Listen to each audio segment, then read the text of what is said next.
In the background, you had us lot who were kind of trying to figure out how to do this writing stuff. Had not a clue because we'd never seen anything. We didn't know how it was done. So, you know, we were painting with Duplicolour and crap paints. And you know, early doors, we were using pens to outline. So, Really? yeah, because we didn't understand how to do it. It was kind of... you know, that's crazy. yeah, so that was kind of, you know, the early doors of everything. Killa Kela podcast. KillaKelaOfficial.com. Street Culture TV. Instagram UK Frontline. Beatbox created. Killa Kela. And we're here to talk about world music and street culture. Killa Kela podcast. All right, let's... Americano and a grin. Here we are. Ladies and gentlemen, Killa Kela podcast. Well done. Welcome. Great to have you on board. Another day in street culture, which is something we all bloody love. Big shout out to all the sharers and carers. People have been supporting and being a part of the journey from the very beginning. And I'm not just talking about the podcast. We salute you all. Okay, people, our sponsors, the mighty GK Nifty Heads, have 10,000 play-to-earn GraphPunks NFTs to give away. Get ready as London's white trash goes blockchain digital with Bitcoin Cash tokens locked into them to claim. Get yourselves over to the website gkniftyheads.com and play to earn now. Yeah, what a beautiful day. With a very special guest in. It's going to give us the A to Z. Now, look, when we're talking about the 80s, and I'm talking about the early 80s, this guy is like a diary in his own right. He's got the iPad to show for it. My guy goes in with journals from decades. Furthermore, original foot soldier of the WD camp. If you want to talk about Graph and you want to talk about its early existence, there's only one man. ARIANE, how are we, my brother? Nice to meet you. Yeah, no, thanks for inviting us. Let's just really define this ARIANE, isn't it? It's the shuttle. It is a space rocket. People tend to get the name wrong, don't they? Yeah, they kind of think it's something to do with some sort of German thing, which we'll not go into. But yeah, originally it was supposed to be ARIANE with an E, and the story behind that is simply a friend of mine was supposed to get a buckle with all of the 6 letters on in New York. And he came back with a 5-letter buckle. So I kind of got stuffed. Damn. So I stuck with it for a while and then added the E later on. But I've written under loads of other names and things. And more commonly, I think now I'm sort of Alex T or Alex Mac. Yeah. Whichever way around you That's want right. to use it. That's right. Yeah, and age, you know, supersedes the name, right? Yeah, absolutely. I feel massively under tech. Here, yeah. The iPad, which trust me, it's a vault in itself. It's almost like a teleportation system. You might see it disappearing in a minute to a world of street culture that you may not know of. You really were there from the jump, weren't you, brother? Yeah, and it's kind of, I mean, you know, it's a weird story because everyone's got their own story. Let's be clear, and you know, everybody. From the OGs to people who were spectating, as we talked about earlier, I kind of see myself as an active spectator. You know, I like watching. I was always behind the guys on stage doing stuff, but, you know, dipping in and out and doing different things. So for me, the journey's my journey. It's not anyone else's. I dip in and out, meet people. Some of these relationships have kept going for the last 40-odd years, which is amazing. Yeah. So my sort of starting journey into all of this was really, I was into rock music back in the late 70s. What kind of music? So this was really things like Rush, Led Zeppelin, Gong, Yes, Saxon.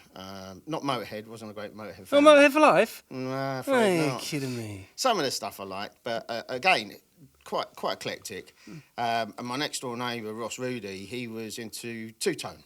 So we were kind of like getting into two different sets of music.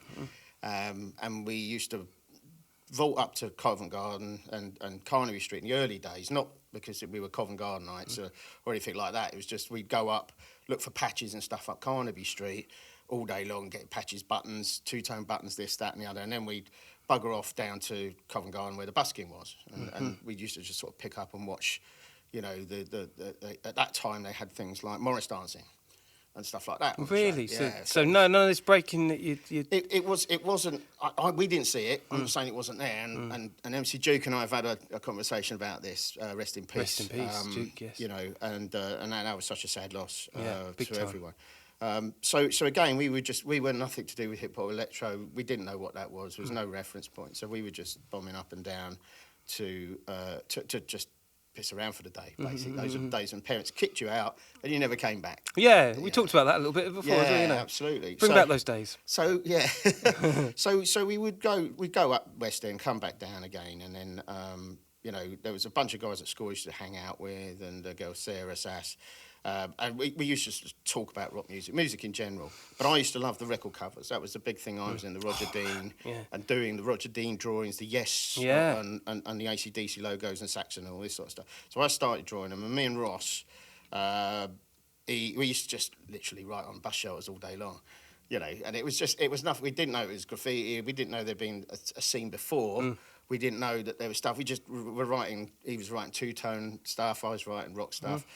That's all we were doing. We were just. What other names were around at that time? Because you did mention some. In of them. terms of, so there's a kind of a parting of the ways here. There's a sort of electro hip hop thing in the UK where there was an awful lot of writing on the walls that was done unfortunately by people like the NF, but football supporters, but also there were like Mr. K, I think it was there were different people.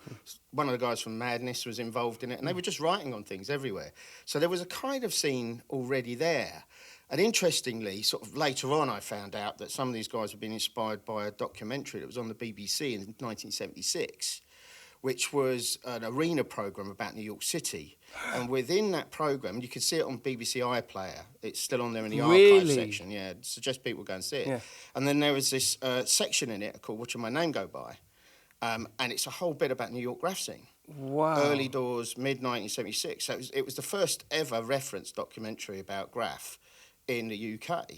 So that's available on iPlayer. People can go see it. And so these guys had picked up elements of that and seen bits of it. And obviously Madness might have toured to New York, you know, and picked up elements of it already. So that was already happening before this sort of new thing came along.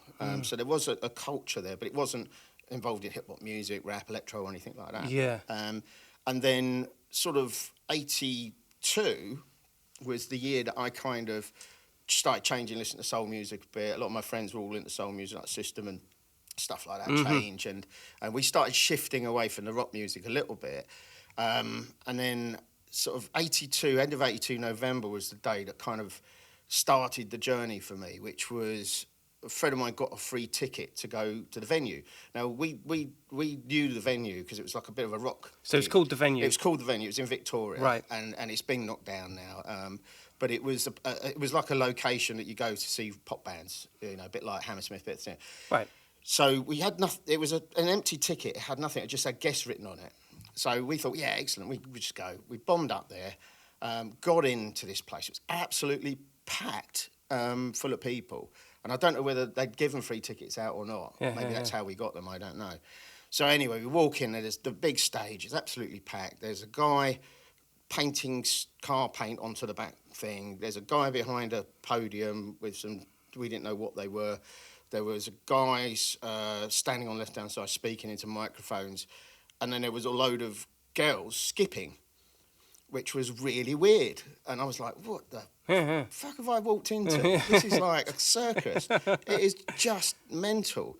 And quite honestly, I didn't like it. I thought, what a load of bollocks. Because it's not so much spectator, it's get involved. It's almost, get involved, but the thing for me at that time, I had no reference. Yeah. There was no reference point to, as, you know, if people had seen Sugar Hill Gang in 79 when they were on Top of the Pops, they were all wearing jumpers and, you know, you couldn't see a ski goggle in sight. So there wasn't anything that we could reference at that time that said, this is what this is. Yeah, yeah. So, but it was packed and it was entertaining, but it was kind of, it wasn't like a show. Mm-hmm. It was just people coming out breaking, people rapping, people MCing, and Dondi and I mean, later on I found out it was Dondi. I didn't know at the time. Wow. So Dondi was doing the back thing, Zephyr was there, Phase 2 was there. So there was quite a lot of like really important people in that room. Wow. I didn't have a clue they were, and I had no reference. So we thought, this is a load of bollocks, and left. So subsequently, you know, I've looked back and it's like, well, it's Grandmaster DST and Infinity Rappers, Fat Five Freddy, Rocksteady wow. Crew, you know, Ramel Z, and Iconic moment. the double Dutch dancers. Just go to the pub shop. Yeah, well, that's kind of it. So, and I've later found out that, you know, Milo, I think, from Wild Bunch was there, and Danny John Jules was there as well. And there's a picture. Big up, Danny, friend of the in- podcast. Yeah. Yeah, and he was quite seminal in the early days in setting things up. So there's a picture of I think Ken Swift and Danny John Jules just on the side, which is quite mad, really. So that was kind of my first bathe into it, and then we kind of dismissed it. Thought, what a load of shit. Then move on not even a few weeks. Yeah, probably about a few weeks. You had Malcolm McLaren's Buffalo Girls come out. So this came out, I think it was released in November, started to chart in December. So by January, it was starting to cook. I think it got to about nine position. That brought together a lot of what was going on stage. And Into your psyche even more. And it stitched it together. It stitched the dancing bit, it stitched the graffiti bit. Didn't understand the buffalo hats and all that sort of stuff. Didn't understand the relationship with Malcolm McLaren and Vivienne Westwood and all that sort of stuff. But it's sort of like, oh, okay, this is, you know, you had the world-famous Supreme Team. You had these people. Who are these people? No internet in those days, so you had to rely on magazines and things like that. Oh, wow. But it was the kind of start of a journey for a lot of people, Yeah. which opened their eyes and went, "Oh, what is this? Is this the new BMX? Is this the new thing that we get into?" And it had a lot in it, you know, to unpack. It had the dancing, it had the MCing, it had the graffiti, it had, you know, the DJing bit, and it was like, whoa. Kind of salt on the country. Yeah, it's like the package. Creative, The yeah. package had arrived. Yeah. And that's clever marketing and stuff by Malcolm and Cool Lady Blue, who was the lady that brought the rap tour in November. And I think she's now Master Flash's manager, but she was a punk looked after the Roxy.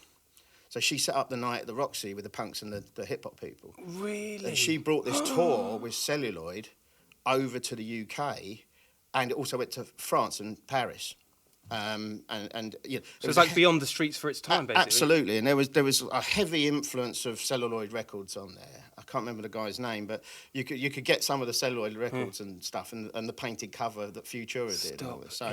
So that was cool. I missed all that. I buggered off, so I didn't get any of the records. And then, so yeah, Malcolm McLaren's bit kind of kicked off the youth clubs and the as I was saying before, the round the way, you know, and a lot of people around the way were getting into it. You know, youth clubs were, you know, people would bring in their record. You'd be learning how to break, learning how to pop, you know, writing on something, trying to figure out how this stuff does. And in those early doors, a lot of people were popping. There was not a lot of breaking going on. It was kind of more popping crews. And you had a token b-boy and a graph writer. You know, and if you look at the early doors of Sidewalk, they were all poppers, and Dolby was the b-boy. That's right. So that dynamic didn't really change until you sort of hit the Beat Street time back in '84. So that was kind of my entry into it. And then '83 was kind of a mad year because there was an awful lot going on, different things were happening, music was changing. You know, a lot of electro in the charts, a lot of like stuff was kicking off. Planet Rock had happened, E.T. Boogie had happened, and a lot of music was coming out, which is a lot of it based upon the electronic new romantic stuff. Yeah. So that kind of was a big kind of pool of creativity going on. And then in the background, you had us lot who were kind of trying to figure out how to do this writing stuff. Had not a clue because we'd never seen anything. We didn't know how it was done. So, you know, we were painting with Duplicolour and crap paints, and you know, early doors we were using pens to outline. Really? Yeah, because we didn't understand how to do it. It was kind of. You know, That's crazy. Yeah, so that was kind of you know, the early doors of everything, and then sort of '83 was quite, you know, everybody was doing it. You know, round our way there was Harrow Leisure Centre, and there was the Met Police Dancing Championships, which I believe Mr. Spice won. Really? Big up Spice. So What? Mr. Spice was a BMX man, really, boy. Sorry, was a BMX guy early doors around Wembley, Chalk Farm, and then he started popping, and he was actually one of the first people I saw with a do-rag. He was like, And they were in the Met Police pop-in finals and stuff. And then, and things, I think he'd become an MC, did stuff. So it was all around the way. I mean, Harrow Leisure Centre was kind of critical. We used to go up there. And there was people like Bradley Silver. He was a B-boy. He was unbelievable. You know, no one's ever heard of him. Yeah, there was a guy, Randolph. Yeah. He was good. Mick O'Fay. Mick O'Fay was, used to go Orange School up in Edgware. And again, talking about 83, a lot of it culminated in the Rocksteady crew residency at the Olympia. That was a 10-day thing. Yeah, they did 10, I don't know how many shows a day. Did fucking Michael Jackson run for his money. Exactly, but 10 times a day, and it was like, you know. And interestingly enough, I found out that it was Dondi that did the graph in there. So he'd come back again to do the graph for the Rocksteady crew thing, which I never knew about. And, you know, if Zephyr ever sees this, could you confirm it? Because I only thought he was here in 82, but again, who knows? You know, people dip in and out. So, yeah, 83 had the Rocksteady crew. Mick knew them or had met them before anyone else had. He knew everything about them. And this is pre-record dropping. Wow. So I think Hey You came out the same time as the residency. You were warned. This is going to be a deep one. Yeah, you guys better watch out. He's coming. He's got everything. And also, you know what? Just to add as well, it's not just. It's how you're explaining it that's really captivating here, because the way the timeline of this and what you actually, the insights. I mean, I don't even know how you carry on. Yeah, I'll tell you how I remember later. Keep that in mind, store that. Yeah, absolutely. So 83, everyone was doing around the way stuff. Yeah, I think Hey You came out, not Hey You. Hey You came out October, same time as the tour started at Panasonic, sponsored by Panasonic at the Olympia. And the Olympia show was computer games. So you've also got this kind of dynamic where you had Spectrums, you had Ataris, you had all this stuff taken over from the arcades of the late 70s, early 80s. So that was all happening, and the Rocksteady crew were there doing it. And Mick knew them and met them, and I think we bunked in. I don't think anyone got the tickets. You were supposed to get a ticket and go in once, and everyone just bum rushed the place. Because you saw it once. So hip-hop. You saw it once, and then you want to go see it again. And then again and again. So there was a lot of that going on. But it was amazing because, it was kind of, you had the graph at the back, you have African Islam on, I think it was on the right, and they would come out and do their show, all in the white and orange tops and everything. So that was like, whoa. Yeah. Whoa, what's all this? This is that, because there was no poppers in the Rocksteady crew. And rock and roll, this is the cutting edge. It was like, and there was loads of people who kind of made that decision to stop popping or go breaking or do what they want. My decision was graph. Yeah. I loved the graph. I loved the artwork and all that. So visually it was really good. 83. And then they did the Raw Variety performance in 83. So, or November, I think it was. Then they were on stage with Tick and Talk and all these people, which is mad. It's like, hang on a minute. And then I think there was an explosion. I think the people who were the long-term proponents of this, who stayed in it the long game, were already doing it in 83. But I think in 84 it started going, whoa, hold on, what's this? And there were a lot more events, a lot more film showings. Wildstar was shown at the ICA. You had Beat Street coming out. You had Breaking 2. Let's not go into those. But and then, Wildstar was that's how you paint. That's how you do it. Changed everything. And you had Subway Art come out in 84 as well. Wow. And so there was a lot of stuff happening. Events, concerts. Grandma's Flash was over. Run DMC, I think, came in 84 for the first time at Camden. So you had a lot of, it's like a tsunami of stuff happening in 84. So that was good. And I was hanging out around the way a lot, still popping up and watching Covent because they used to busk and everything. We used to go to a youth club up in Kingsbury near the swimming pool. Yeah, and just to pause for a sec, because you actually did say something enlightening before we started, you understand? That it didn't... Okay, so Covent was the mecca of sorts for its time. Nexus, yeah. But there was so much other things happening. Crumbs, yeah. I mean, it's like... It's difficult because having been in the middle of the storm... You don't realise how much is still going on locally and how much is still going on up in Birmingham, up in Nottingham, up in, across in Bristol, up in Edinburgh. Everybody was doing this stuff and everybody had got influences from different places, and some people knew family in America, so they got influences and videos and material early. and it was all cooking everywhere. You know, it's all cooking everywhere. I think it's dangerous to be kind of, Covent was the nexus of hip hop in the UK, because it wasn't. It was just a place where lots of people came together who moved from their own yards, came in, met up, blocked a bit, did some stuff, went home, or met up at events. But it was our meeting place for a lot of London kids. You know, you had Notting Hill, which was an amazing place to go if you were into hip hop, because you had the people like the Crew, you had Nutriment down there, You had Scam, you know, you had Drew, Chase, yes, Drew, yeah, you know, Demo, and all these guys. Crazy. There was this monstrous stuff going down there, and you know, you go to Carnival, and I was sitting, you know, one year I was sitting on the bus shelter with Mode, and we were looking at West Rock and these guys. Nutriment had his sound up on the balcony. What? And we were there till like 3-4 in the morning. And it was like, this was before they put the rules in to close it down early. So you got bathed in it, you know, and I'm sitting there and I'm pinching myself, because you got, you know, 3D was there, Milo was there, Mushroom was there. You had, like, the guys from Bristol all come down. You had a couple of people from Birmingham, all at Carnival, all watching this stuff. And you're like, this is what it's about. Yeah. It's about everyone being together, not fighting each other. At this point, big up B-Boy Documents, one of the purveyors of people that absolutely. Really do hold the definitely. The intel and information and content of 147 being the Crew, like Northwest London, you know, all that popping off as well. Definitely. You know, Tabernacle was a big central part on there, and you know, we'll come on to it, but all I did with Snake on basic, and in fact a lot of the walls that were done on the streets, and pretty much all of the walls that were done on the streets in Westbourne and Notting Hill were all legal walls.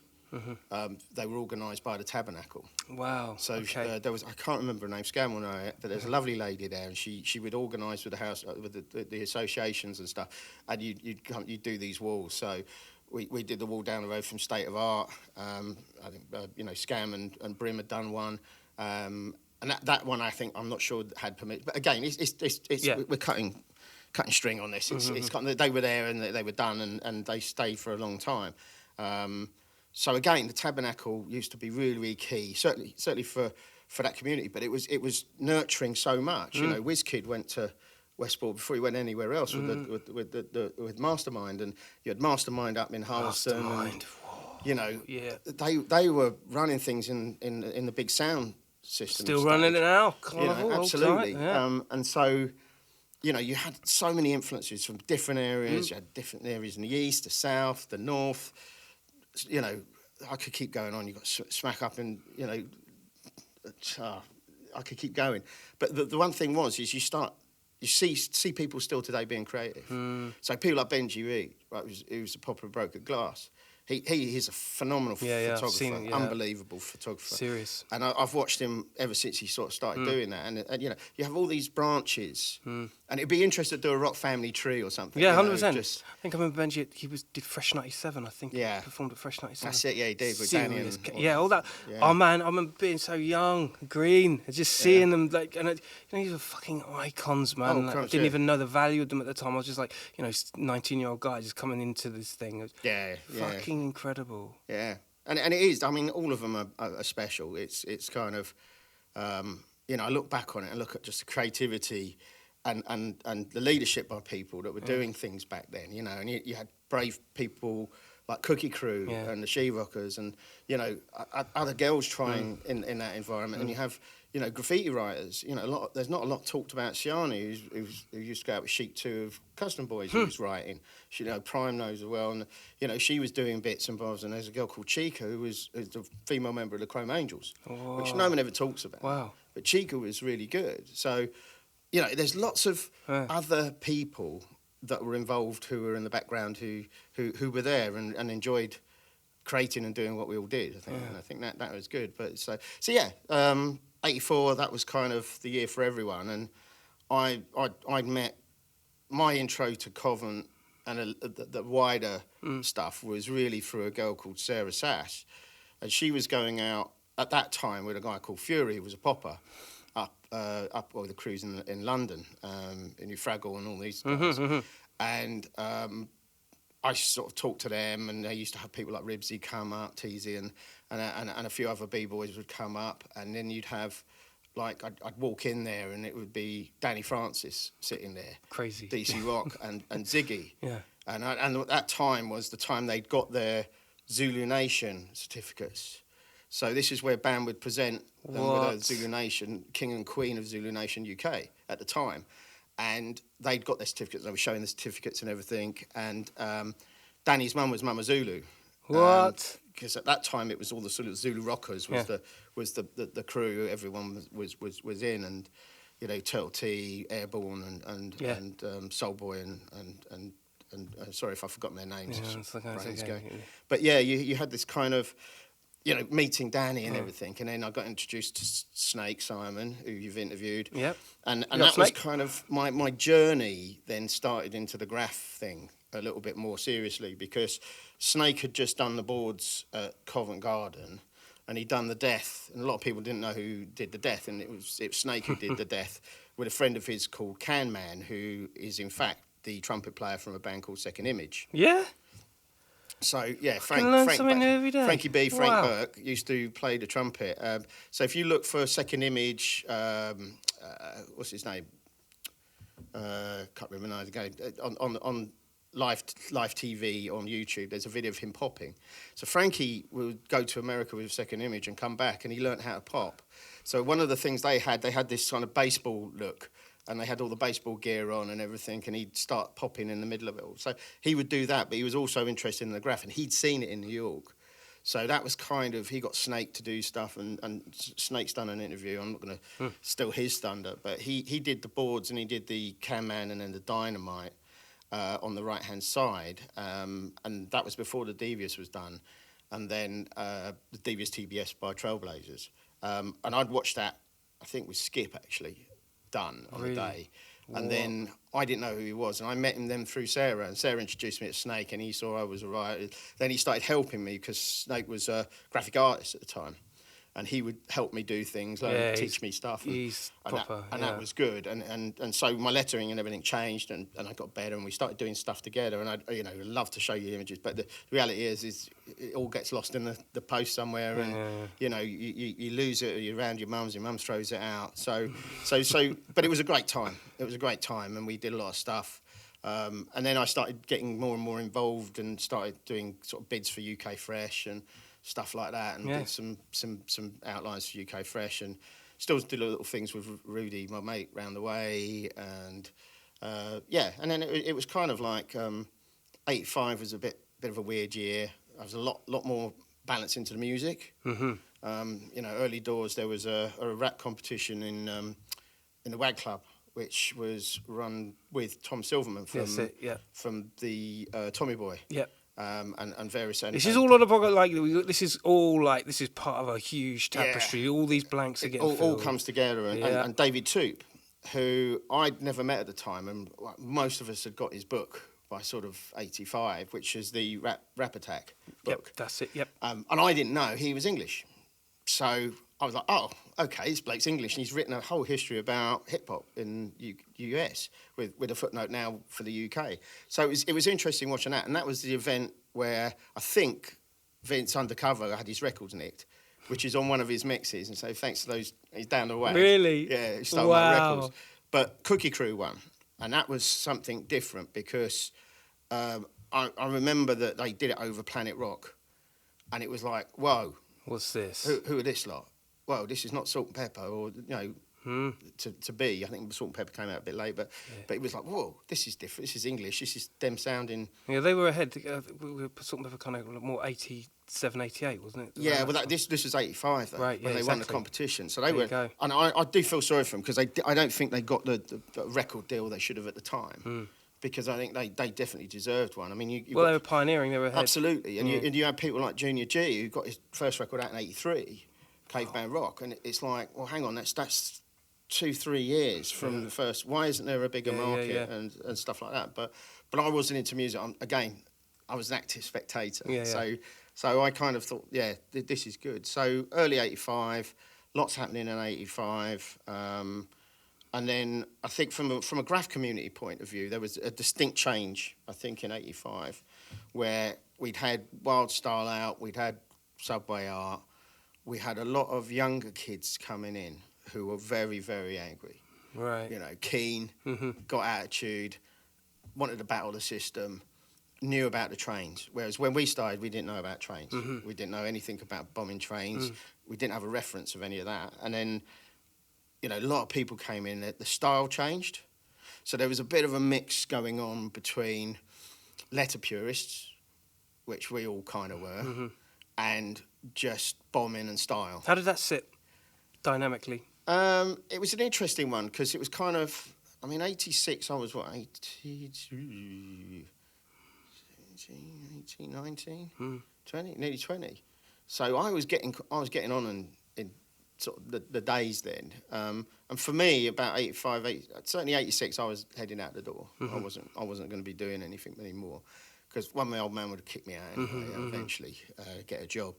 But I think there was this kind of definite chasm that started creating itself between the younger crews and some of the older ones, mainly because a lot of them were starting to bomb trains, start to do trains hard, you know, and I started seeing that, and you know, because I lived up in Hendon, I would go on the Met Line all the time and see people like that, and start seeing Set Free Tilt and, you know, Coma and his brother Kiss and Carsten, you know, I knew him as Haste originally, and, you know, all these cats were killing it. I mean, they were killing it, and they were doing really nice pieces and window downs and stuff. Wow. And you see a lot of it, and then, you know, they had the odd pockets of like a used factory somewhere at Stanmore or Norfolk Park, and then you had like the waste ground at Grove and stuff like that. So you know, the canvas was there, and it was getting better, and the style was changing. And I definitely remember seeing, I think it was one of Prime's pieces.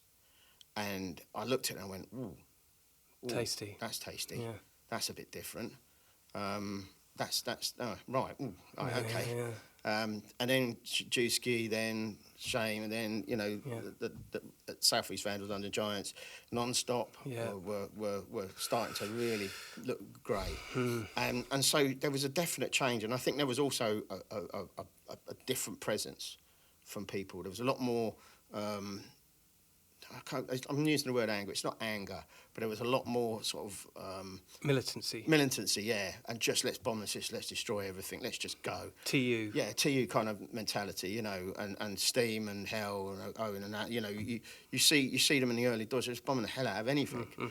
And so there was a lot of people. There was like crews, still pieces, still stuff. You had ITC with Fuel and Rev and all these guys doing stuff, Bus and you had all East London guys, and you still had a lot of South London bus bombers. Bus bombing was a big thing still in the South. You know, so you had like Sham, you had you know, Flyboy, you had loads of different people. God, this is a good podcast. And it's just, there was just this mix of lots and lots of people killing it all over the place, and they were all very young as well. Not very young, but they were a lot younger to sort of, you know. And one of the things I did in '85 is I went to New York for the first time, and that was like a bit of a mecca for me. Yeah, of course. Because we went down to see Chalfont's place. He had a little art studio. And it was interesting because we kind of went to see the Wild Style Dome and all this sort of stuff. And I was like, I thought it was in the Bronx and stuff like that. And it wasn't. It was in Manhattan on the East River. What? And it was like, hang on a minute. Yeah. But I met up with a load of writers there. And one of them was Satch, I think. And there was another guy there.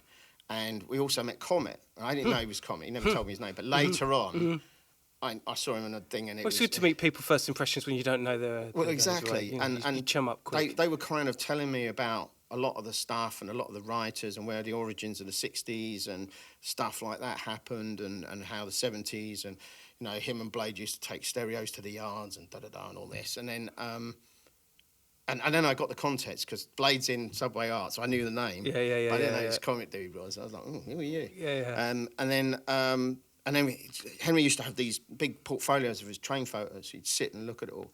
But one of the daunting things I found out was that they were saying that a lot of the writers stopped at 17.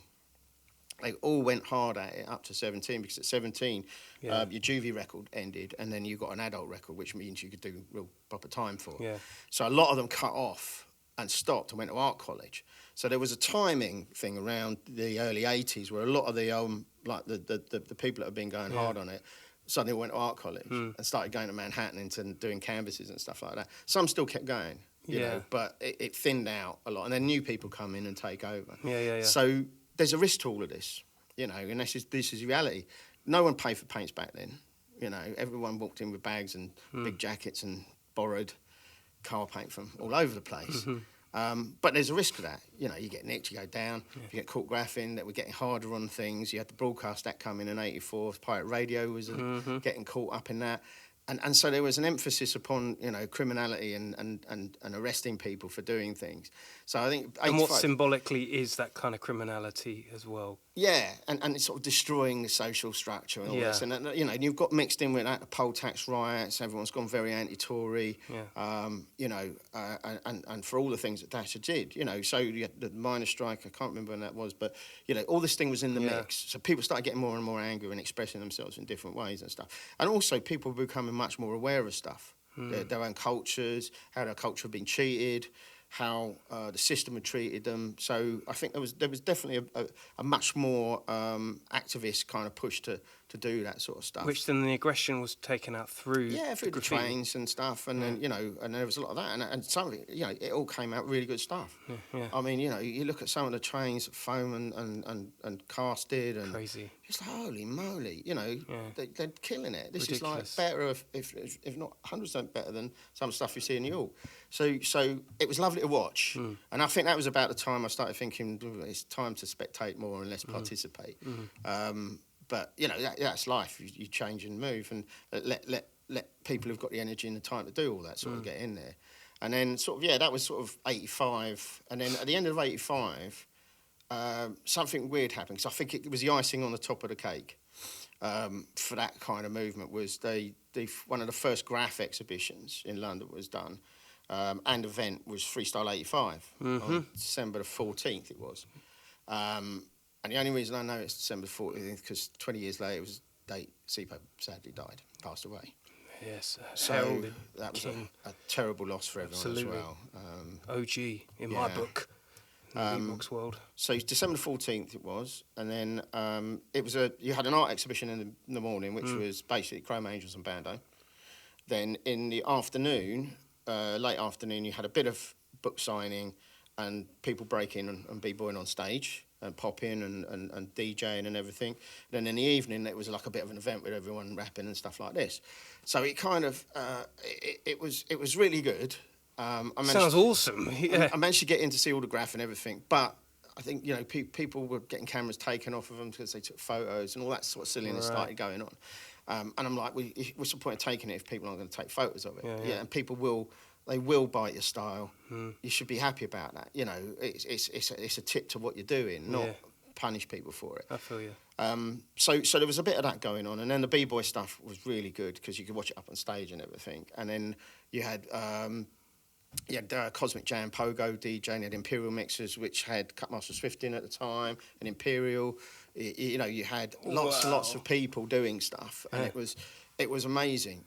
You know, it was kind of the emphasis of it all in a package again from a UK London perspective. The only downside, I don't think the London All Stars were there, but again, I think Breaker King was there, King B, and then and it was just, it all came together, and there'd been loads of events before, like Jubilee Hall, Jubilee Gardens, which was another big event, which had a huge sort of gathering come.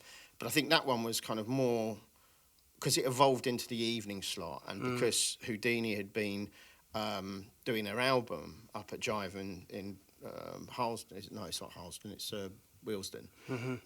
They were doing their album at the time. They turned up. So you had Grandmaster DJ and you know, on the stage. Then you had, and a lot of people didn't get it at the time, but it was Master OC and Crazy Eddie. They came and did, you know, they were up on stage, and Master D and Crazy Eddie had a scratch battle, and you had Mastermind there, and you had, you know, the Hip Hop Roadshow guys, and it was just a big pot of stuff. And you had Goldie come down, and the B-Boys I think were there, and there was just a lot of people. And you had Rock City Crew, 'cause I bumped into them there. Sensory explosion. And it was just everybody was there, and I mean, not everybody, you know, but it was just felt really good. And I think that was kind of, I started getting the feel that some people were sort of like didn't like, started going against the Chrome Angels a bit, and started thinking, well, they're this, and we're this. This in the sense of what? Um, Date and timeline? No, What no, do you mean? just they're kind of snobbish. They're this, that, the other. You know, we do trains. You don't. Okay. You know, you're not a real bunch of races. Gotcha. And I think that the challenge was at that time, you started getting a lot of people, even before then, had managers. So, you know, you had groups of people managed by people. It's like Sidewalk was originally managed by, what's his name? Paul Oakenfield. Yeah? Yeah, so Sidewalk was managed by Paul Oakenfield, and so was London All Stars. So he used to manage them. Yeah? You had the B-Boys and Goldie managed by Martin up in Birmingham. You had, Broken Glass managed as well. And so a lot of people were managed and getting on TV, and they were doing all this So stuff. they had their kind of entry into more media-based and the stuff. Crow managers were starting to get on TV. And at the time, little known to everyone else, they were spending more time in Paris with Bando. So they weren't around. And they were off doing stuff and honing their amazing stuff over in Paris with Bando and Coulter and all the other guys over there. And, you know, I went over there in 86 and that almost made me give up. Really? So I just It was looked at it and just went, holy crap. levels, yeah. You know, Locust was kicking it out apart. You had BBC Crew. You had, Bando, Colt. It was just like, whoa, okay, that was something else. So coming into 86, I was kind of growing out of it a little bit, and sort of was just hanging around, blocking up West End, drinking too much, and all that sort of stuff. And then I think, there were lots of events, you dip in and out, concerts and stuff like that. And that's when I started getting into music a bit more, like collecting records. Sort of, I had my decks by then, and I was sort of like, I wanted to be like Mastermind. Yeah, got you. Not like Selector shit. Yeah, just not the fancy stuff, because I wasn't that good. And then I got to know Pogo really well, and he actually taught me quite a lot, so that was really helpful. But then 86, it was kind of a bit of a weird year, because back end of 85, Covent Garden changed in dynamics. The Jubilee Market was being closed down to be renovated, so they moved the market up to the top. And the Crow Majors did the Jubilee Market. Well, Zaki did the Jubilee Market, and we had Jubilee on the side, and all this was happening, and so the dynamic of Covent started changing a little bit, and also a lot of the blockers that were there, the B-Boys and stuff, had moved on. They started moving out, so you had a lot of writers starting to come up Covent a lot, and it was quite a busy time, and I think it was people turned up. You had Mayor turn up. What? Mayor turned up one Saturday. We were standing there, and he was casual. Well, he turned up with Chocky. It was the first time I met Chocky. So wow. Chocky was there with his gazelles on and all this, and he had this book, and he was showing everyone photos. And I didn't really, I realised at the time these were all Kel's, stuff, because he lived with Normsky and Kel in New York. I think I'm not, I'll leave him to clarify that. But then Mayor was absolutely dead on his legs.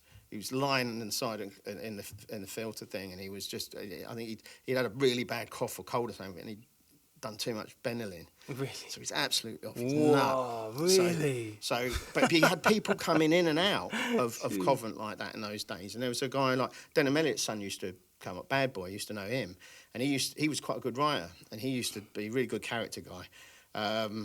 And he's now a punk rocker, but it's you had lots and lots of characters up there. Motion Calendar, you had Incredible. Skates, you had the B-Boy blockers, Danny, you had Dolby up there, you had Duke, you had Leslie Dove.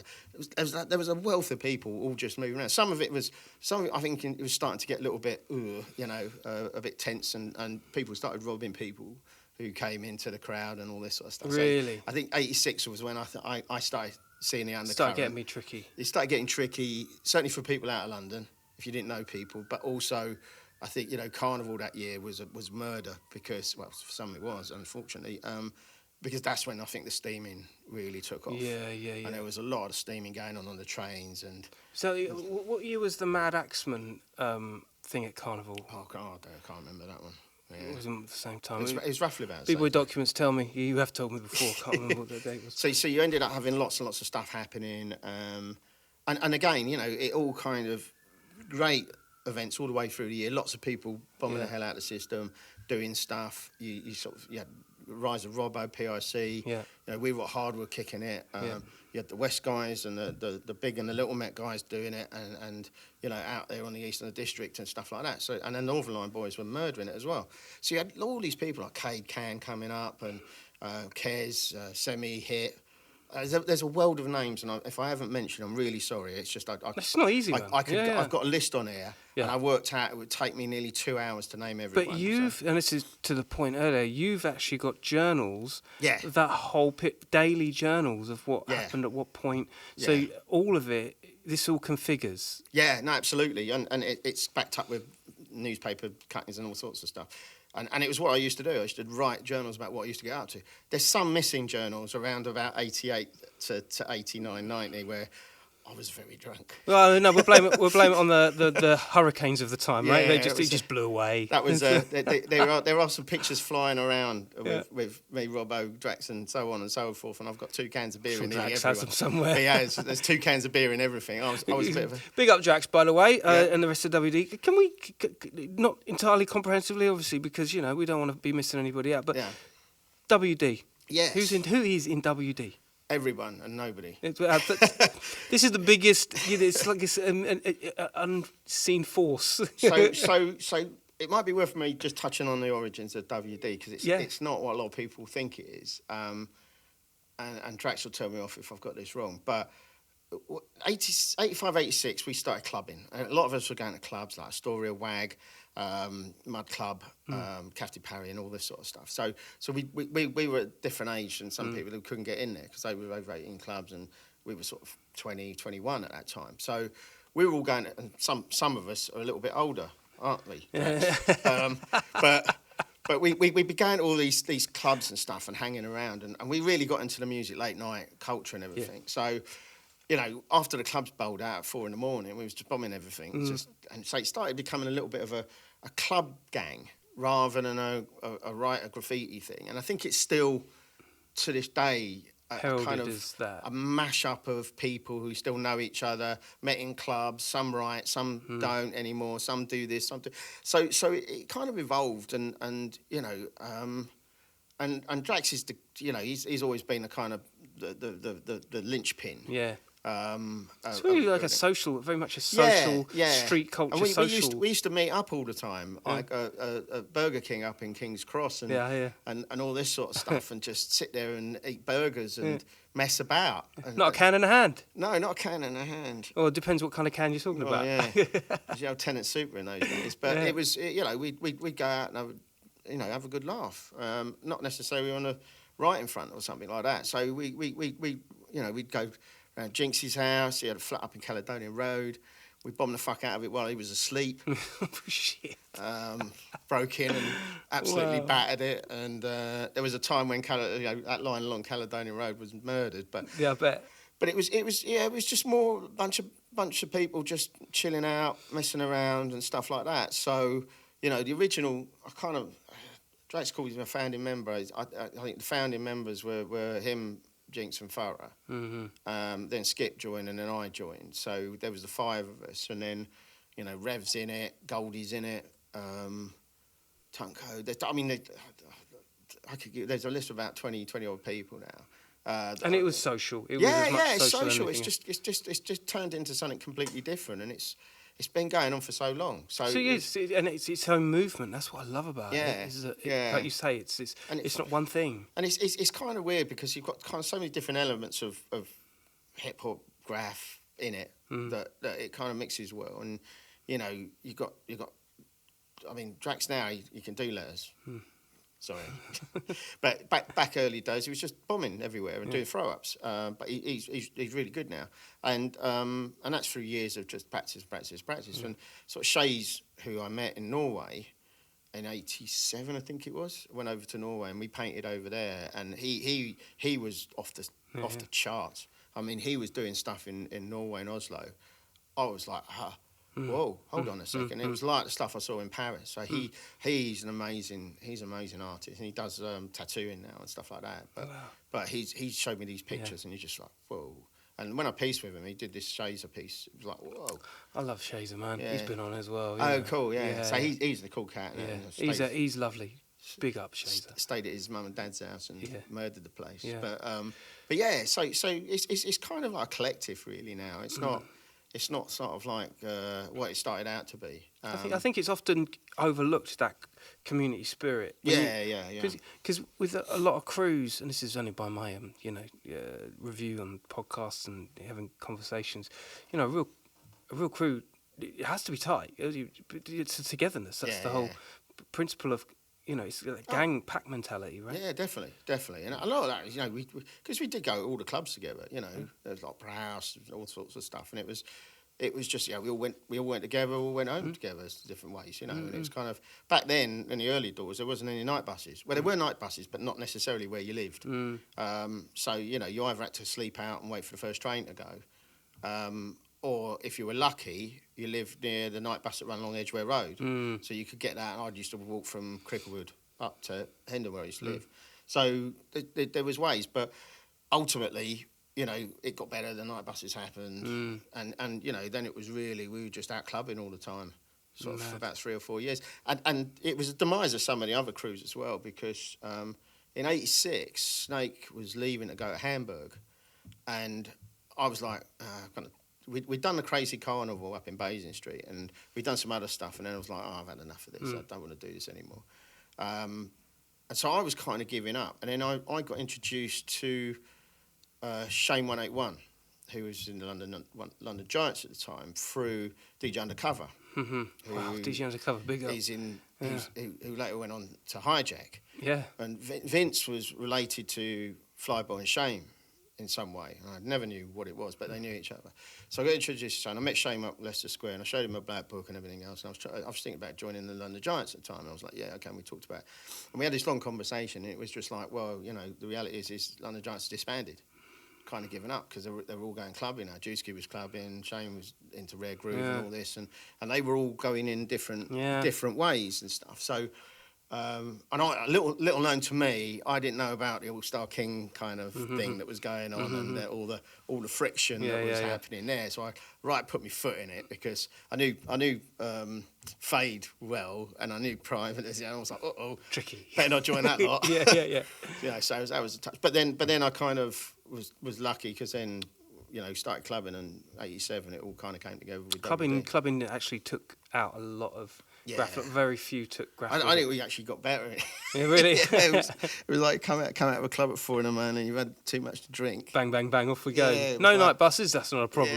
Yeah. Walk your way home. Yeah. We walked. I remember, and these were the early days when we walked to Camden Town, and I had a shitload of paint in my bag. I think Drax was with me. He had a shitload of paint, and I went for a slash in Camden Town, and the police caught us. He was like, right, what are you two up to? I was going to have a piss. And he put his torch down like this. He goes, what you got in the bag? He goes, I've just got paint. He goes, all right, off you go. We were like, touch? Oh, touch. Yeah. Wow. So that was lucky. Yeah, that is mad. I'm just glad they hadn't walked down the other side of the road. Seen all what's going on behind the piss, right? But yeah, so it was kind of a collective, and it's kind of, we got to know a lot of people. Clubs and stuff. A lot of people going to clubs. You get to know the DJs, Fat Tony, and all this sort of stuff. And the dancers, Constantine Abel was doing the S Express thing, and he was in that. Wow. Vogue. At that time, I think later on, I shared a flat with Vogue, and we had a flat up in Finchley and stuff. The thing that I find really interesting is particularly the way everyone congregated in these youth centres or Covent Gardens, or creating those cultural environments, gangs, crews, going into club. Well, all these people, they went on to be other things. Like Goldie went on to, to greatness, and we're talking about DJ Undercover, Hijack, and this is just, it's so interesting. It harks back even to my early, comings in at 14, 15 years old. Gasping for some hip hop and culture, and the record shops were it for me. That was it. 94, 95. Record stores. You see the graph obviously, but coming in from anywhere. But it was, you only realise that that Rodney that you met the other day, that was actually Rodney P, or Roots Maneuver, or hey, that's Shorty Blitz. Yeah, he does X, Y, Z on Kiss and things. Yeah. You know, it's so funny that the cream rises to the top in those environments. Yeah, and it's kind of, you know, I think it's a big thing that's missing today. Yeah. I think, you know, youth culture in the early 80s, mid 80s was, you know, there were a lot of youth clubs connected to churches and social clubs and stuff like that, where you could go and mix it up and figure things out. There isn't that there now, and I think that's a shame, because I think, you know, a lot of people who've come from hard backgrounds who've not necessarily had all the cards played to them through their lives can find their way and also protect themselves from stuff. Yeah. And I think that was a lot of the early hip hop stuff in the UK, electro hip hop, whatever you want to call it. A lot of people could express themselves. Yeah. So through art, through MCing, through dancing, through DJing, through the music. There was a huge avenue to do that, and you know it was free. You could just do it. I think it's there now, but I think people are in their own homes doing it. Yeah. So you're not socialising. You're not, you know, and you know, there's this whole kind of piece, I think, from a social engineering point of view, where I think we need to start dragging that back again, getting much more social involvement with the younger generations and the youth today, to be creative. You know, it's interesting. You have a night when Mello is MC Mello. I always know him as Moomin, but Mello was talking about it, and you know, and it really chimed a bell, because you know, you need peer review. Yeah. And sometimes peer review when you've released something is painful. Yeah. So having peer review of people giving you direct feedback, I think, is really good. And peer review, sometimes if you were in a youth club back in the day and you were trying to b-boy and you were absolutely not doing it, you'd either get helped or you'd die a death and find something else to do. But you'd know, and you'd go off and do the art, you go off and do something else. And it's a classic story. When we used to go to this youth club in Kingsbury, there used to be a b-boy, Airborne, used to go there, and he was in the Sue Rockers then. And there was a guy called Johan, used to live in Grand Park Estate, Johan, and he'd lived in LA, and he could pop better than anyone I knew at all. He was kind of like, but he was a round the way guy. Wouldn't go up anywhere to battle or do anything like that. And he taught me a little bit and all this sort of stuff. And things were going on. Things were going on, and you know, and that's what I was saying about the round the way people never went. Some did. You know, if you look at like the Jedi Crew and some of the guys from that, you know, Hallett went up the West End, and you know, things changed. You know, and so we were there one day, and this kid comes in, and we were like, "Whoa, what's this?" And it was like, I won't say sorcery, you know. And he said, "Oh, you know, can I join in and learn and all this sort of stuff?" Yeah, okay. You know. And it was Feathers, and he came. He was doing a bits and bobs there and stuff. And then he didn't come back, and then I went up Covent, and there he was. Wow. So he'd kind of ejected up to Covent and stuff like that. So some people around the way, they did find their way there. And again, it was just a centre of energy.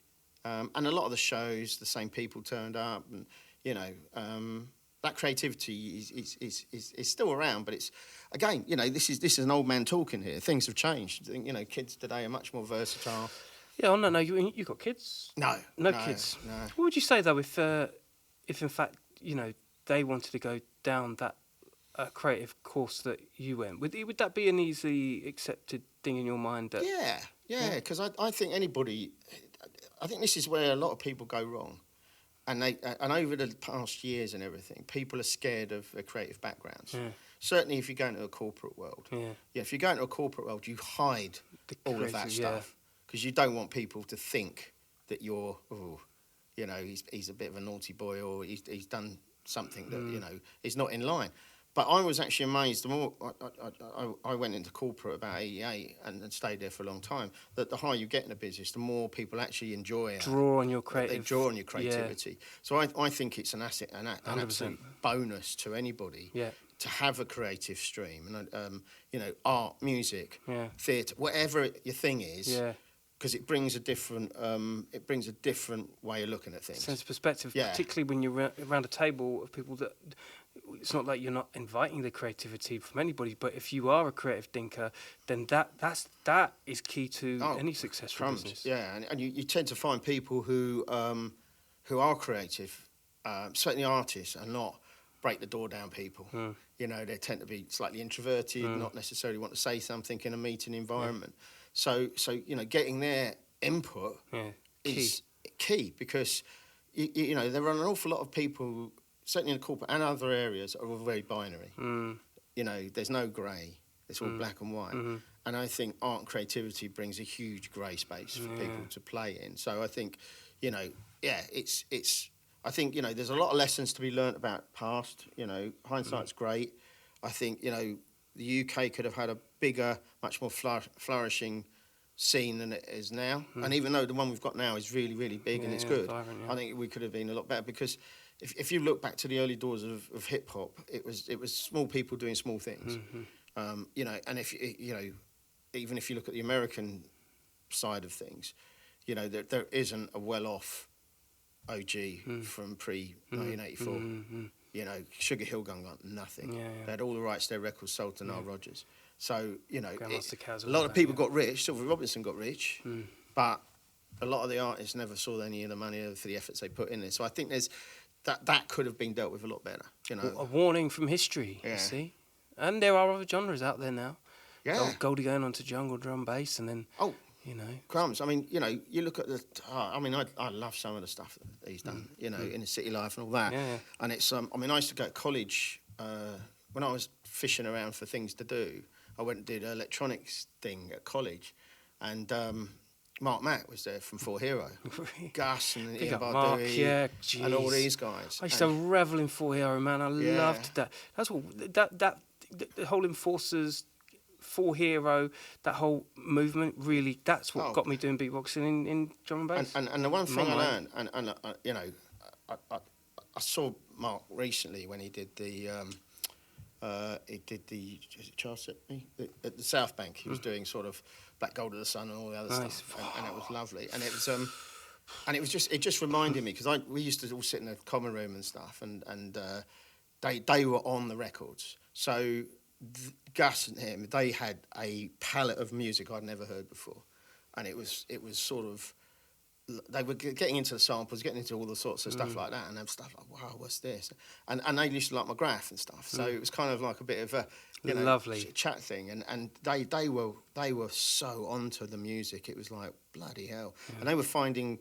I think they sat one. They knew all the breaks from all the records and all the samples and Public Enemy, and knew all the where Chocolate got the stuff from. You know. There's this is Donald Byrd, this is this, that, you know. Proper geekery. And it was proper geekery, and but what it did for me is it opened another chapter in music for me. Well, because that inspires you, like, oh man, but this is what these podcasts are all about, and and moreover, I mean, these insights that you've given us today have been absolutely spellbinding. You know me, I tend to keep my mouth fairly open. This was my jaw was dropped throughout the whole thing, bruv. Honestly. Yeah, no, I mean, it's good to share because I think I don't know, it's the spectators are the people that made a lot of this, watching people and supporting them. And I think, you know, everyone's got a story from when they've been to some event or they've been there and, you know, they were there. You can't take it away. All these memories are mine, and I don't, you know, I'm doing this as a kind of fave, but it's just good to put a perspective out there that isn't just about me. You know, and what I did all that. A conduit. Yeah, and I think, you know, watching people, you know, different people evolve, go from popping to MCing to, you know, this and that, and you know, and still having some great friends. Mr. Dexter, Colt, shouts out to them. Big up Dexter, Cammer, big up Colt. You know, and all these guys, you know, and Keen 53. Yo, and, you know, I could keep going, and there's loads of people out there know me, and, you know, you're all part of my life, and thank you for that. And I think, you know, the people that don't know me or whatever, just rock up, say hello, you know, it's just... You're a good guy. It's just one of those things. But I think it's just, you know, I know a lot of people through the years I've spent in it, and it's just nice to see people doing well. And I you know, as I said, I went into corporate. I took my energy into something else, and I did really well there. So it's not hip hop, it's not graph, it's not that. It was business. So, you know. But it's good energy all round that you can. Absolutely, and then you see, you know, the great stuff Pride's doing at the moment with helping kids out, and there's a lot of social movement. You know, if you ever get to interview, if you haven't already, Stephen Buddha from Canadian Floor Masters, Right. Steve, he's done. He set up and helped a lot of stuff at a place called the Centre, which was up in the West End, St Martin's Lane, I think it is, and it was like a social club for homeless and underprivileged children in the centre of London, because there was a lot of homelessness there and people sleeping around and stuff. So the Centre became not just Covent, but it became another nexus of things that happen. And Stephen came over to do his degree, and he did a whole kind of piece of work with people like Business, Cosmic Jam, Pogo, Mode, Chrome Angels, Sergeant V, and all these other guys, to build a social platform to set up their own event. So that was the nexus that set up the Jubilee Gardens event in '85. Wow. They did all the sponsoring. They set it all up as part of this social thing to give them skills and stuff, which I thought was amazing. Yeah. You know, and there was, you know, I can't mention Stephen out talk about Ricky Reynolds. Ricky Reynolds is another guy that used to do a lot of kind of youth work and stuff like that. So he did a lot of stuff, and I think he doesn't get the acknowledgement maybe he deserves. But again, they were all doing stuff to help people and setting up events that kids could go to, that they weren't on the streets doing stupid things, and they were dancing or they were painting or they were playing music or you know, and that I think was really key. Passing the knowledge. Yeah, and I think that's just you know, there is stuff like that goes on today, but not in a broader sense and stuff. You know, so I think there is some good out there. It's just you know, it's always good for someone with rose tinted eyes to come back, you know, 35 years after they've been through it all and say, oh, it was much better back then. It's all about where you are in time. Isn't it? Yeah, it's about where you are in time. But it's good to see recognition and people doing really well and getting recognised for what they're doing. And you know, you had the Behind the Streets thing that came out. And that was cool.